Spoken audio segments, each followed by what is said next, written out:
Metrópole Entrevista.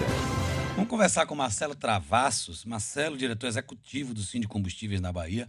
Marcelo, a situação está complicada, difícil, muito difícil, e a tendência é piorar ainda mais. Como é que o povo consegue encher um tanque de um carro popular com R$ 7,09 o preço de uma gasolina no início do ano? Dá para fazer uma equiparação? Como é que estava o preço de gasolina, Marcelo? Fazer um resumo aí, como é que estava o preço da gasolina em janeiro e agora? Bom Bom dia, dia, amigo. José Eduardo. Bom dia a todos os seguidores da Metrópole, aos rádio ouvintes do programa Bahia no Ar. Realmente é uma situação que nós estamos vivenciando, e aí os reflexos dessa situação é visto não só para o consumidor, mas para empresas também. Não é uma coisa confortável, uma coisa preocupante do ponto de vista financeiro. Os postos têm sofrido bastante, porque a cada aumento que a Petrobras aplica aos seus produtos significa um capital de giro maior que o posto necessita para poder fazer face à sua operação. Nós tínhamos, no começo do ano, um valor de gasolina no mercado da Bahia de R$ 4,48. Do mesmo jeito que esse reajuste na bomba de aproximadamente 59% aconteceu, na refinaria o aumento da gasolina foi de 75%. Para esse tipo de produto, para os derivados do petróleo, são reajustes, primeiro, que estão completamente dissociados dos índices inflacionários. A gente está com um índice inflacionário de 10%. A gasolina subiu 75%.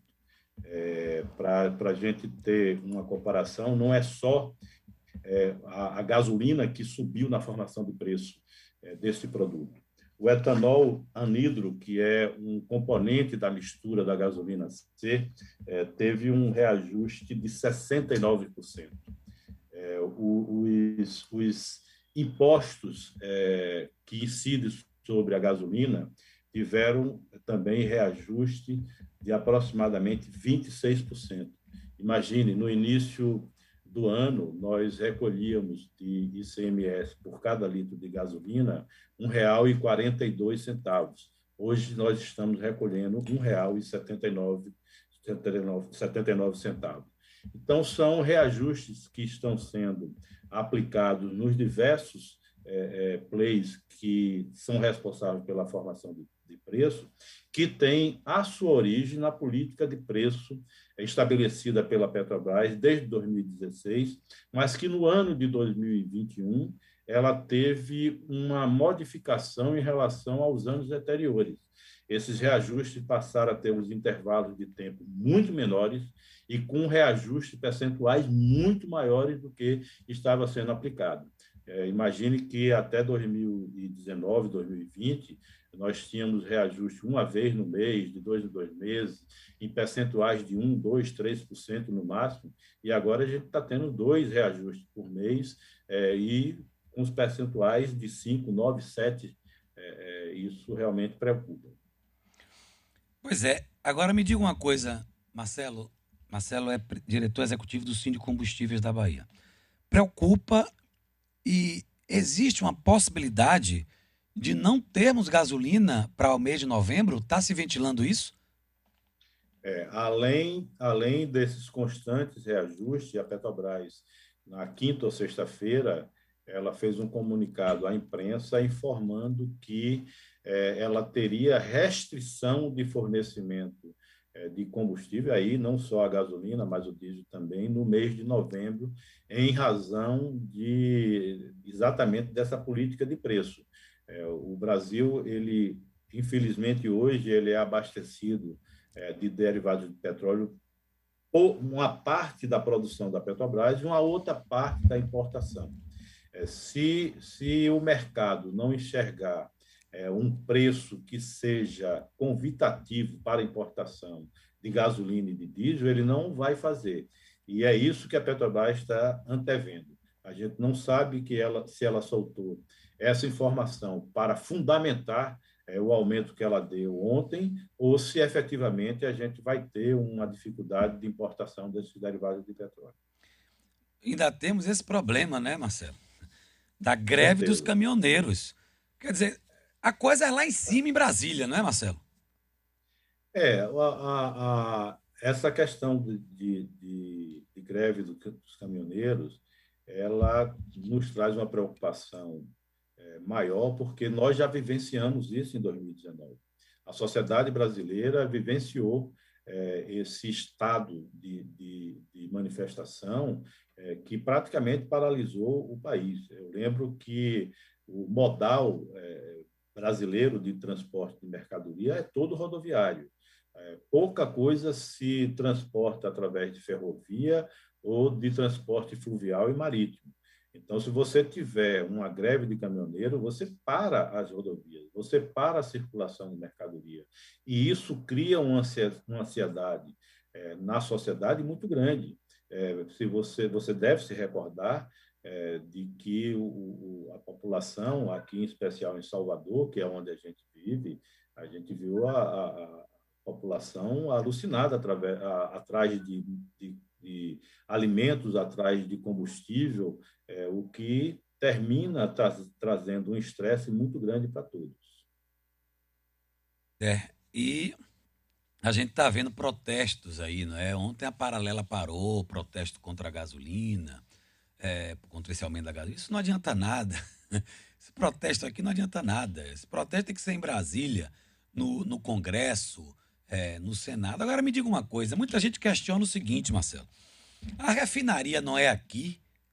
A refinaria não é aqui do lado? Não temos refinaria de gasolina aqui do lado? Não temos refinaria no Rio de Janeiro? Por que a gasolina sobe assim, assustadoramente?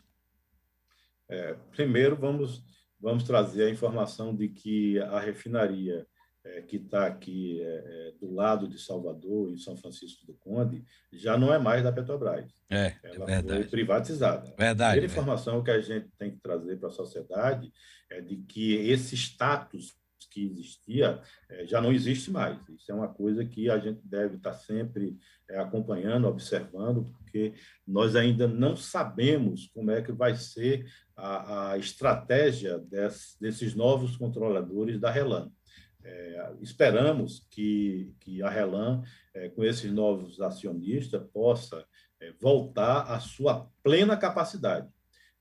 A plena capacidade de produção da RELAM possibilitará que haja uma concorrência com o produto da Petrobras e com o produto importado, porque você passa a produzir acima do seu ponto de equilíbrio, consequentemente, você tem um custo que é diluído naquele volume total que você está refinando.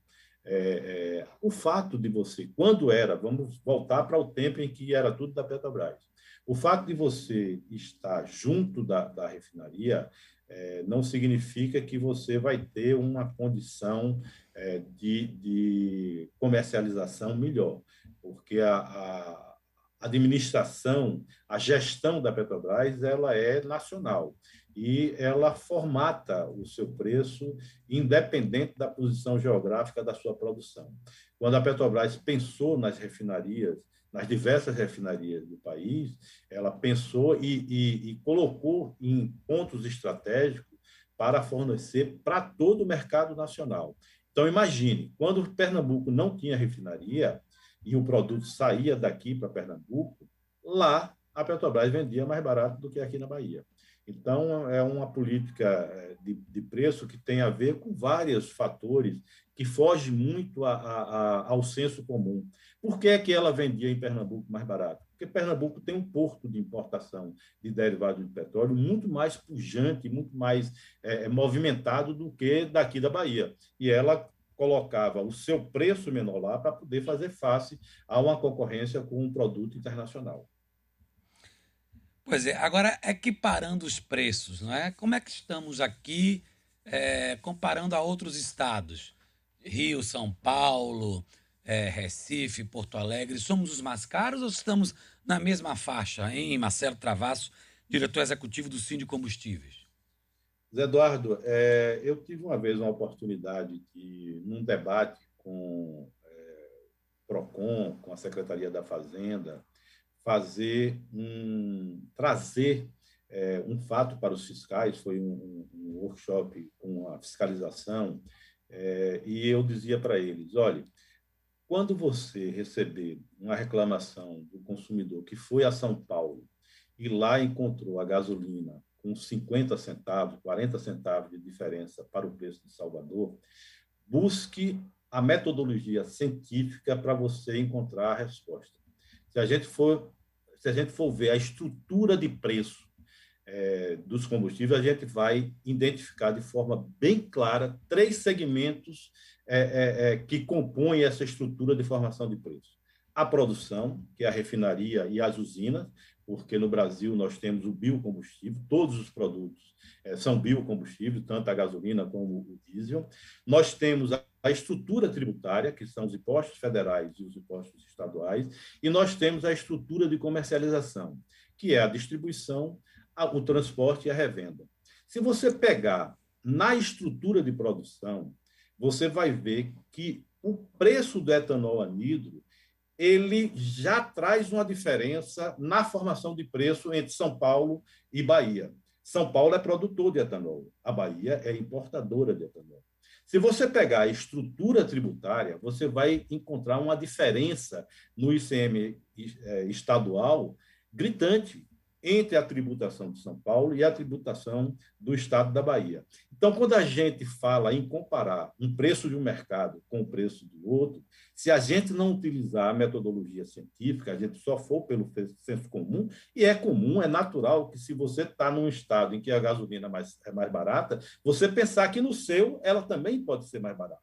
Isso é o senso comum, mas pessoas como você, pessoas como eu, pessoas como os fiscais, o Ministério Público, ele tem que estabelecer a metodologia científica para poder identificar o que efetivamente ocorre em cada estado. Então, eu prefiro não fazer comparação de preço entre mercados diferentes, porque a gente pode levar a uma conclusão que é uma conclusão fora da realidade que se apresenta a composição de preço daqueles mercados.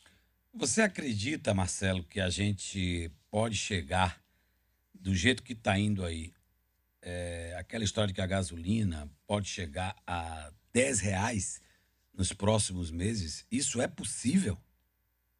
Vamos entender como é que a Petrobras estabelece o preço dos derivados de petróleo no mercado interno. Você tem, basicamente, duas variáveis que têm uma representatividade quase que total nessa política de precificação da Petrobras.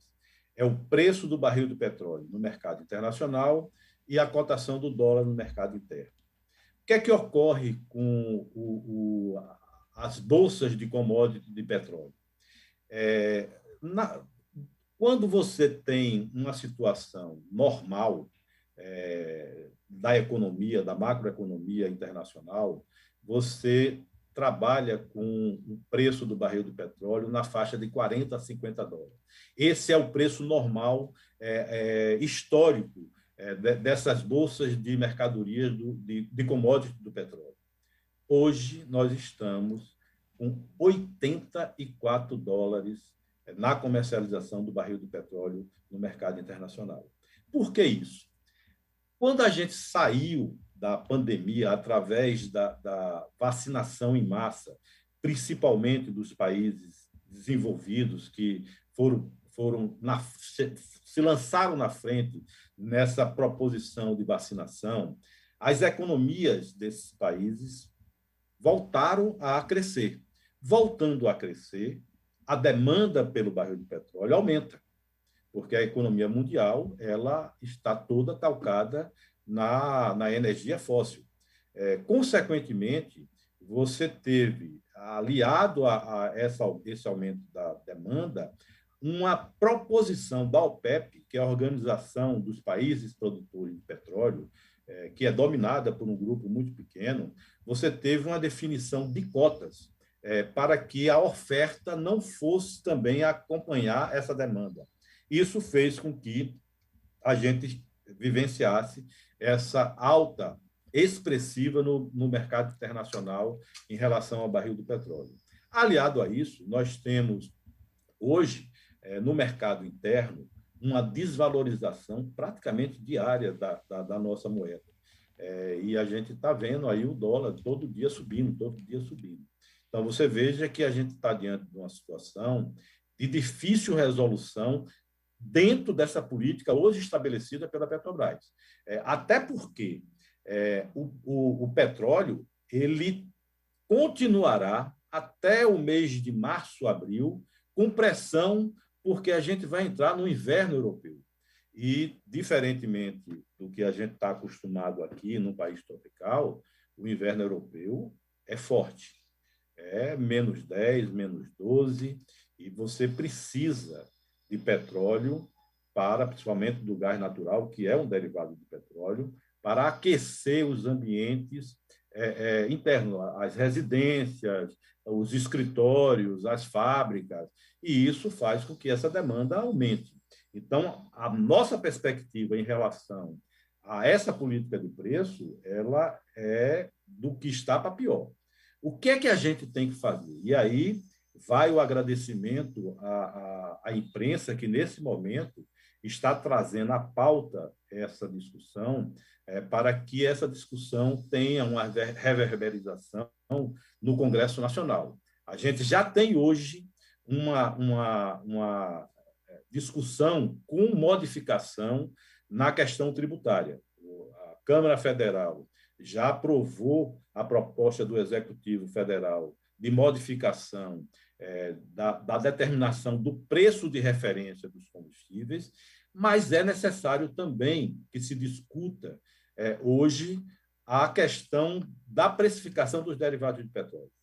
No Chile, nos países europeus, a gente tem a utilização de um fundo que serve de absorção desses aumentos imprevisíveis do mercado internacional do petróleo. Quando o barril do petróleo sobe, o fundo financia o Estado para que o Estado diminua a sua tributação. E, com isso, você tem uma previsibilidade do preço dos derivados de petróleo, que tem uma importância enorme na economia, que tem uma importância enorme na sociedade. Você tem essa previsibilidade que possibilita que o preço fique estável ao longo do tempo. Com isso, as empresas do segmento elas poderão ter um planejamento financeiro e um planejamento orçamentário adequado à sua atividade. O consumidor ele poderá ter um planejamento orçamentário doméstico também adequado à sua realidade. Aquele trabalhador, motorista de aplicativo, motorista de táxi, quem utiliza o seu veículo como ferramenta de trabalho, poderá ter uma previsibilidade, vai saber que seu investimento ele terá o retorno e não ter esses sobressaltos que a gente está tendo com os constantes aumentos dos combustíveis. E aí vem a pergunta: quem iria subsidiar esse fundo? Zé Eduardo, toda a riqueza que está no subsolo brasileiro, nas plataformas de pré-sal, é da nação. Tá? Se você extrair petróleo aqui no Recôncavo, esse petróleo pertence à nação. E quem extrai esse petróleo paga royalty por essa extração. Quem extrai titânio no Amazonas paga royalty sobre a extração do titânio. Quem extrai ouro em alguma mina no Brasil paga royalty sobre a extração de ouro e assim por diante. Essa riqueza não é do Estado, é da nação. Consequentemente, nós temos uma legislação de royalties do pré-sal que pode ser modificada e se pode ter recursos desse royalties para fazer face a esse fundo. E, com isso, a gente tem uma estabilização de preço na gasolina e principalmente no diesel. Por que eu digo principalmente no diesel?